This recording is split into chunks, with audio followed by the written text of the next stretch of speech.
everybody, we've got the Yamaha YSR up and running. It took a little bit of diagnostics to figure out why we weren't getting spark, but long story short, what happened was the transmission was actually in a false neutral.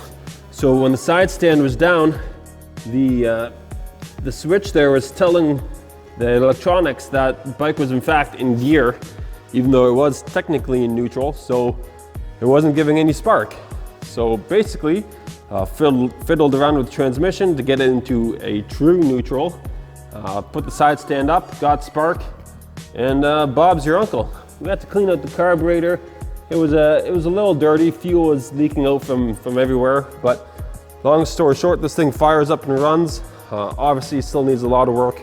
The front caliper was seized, so just for argument's sake, I took the caliper off right now just so we can roll the bike around easily and kind of test it out. The back brake still works fine, so I'm not going to be doing any high-speed runs down the road, but just for testing purposes around the parking lot, works perfectly fine. So let's fire this thing up and see what it can do.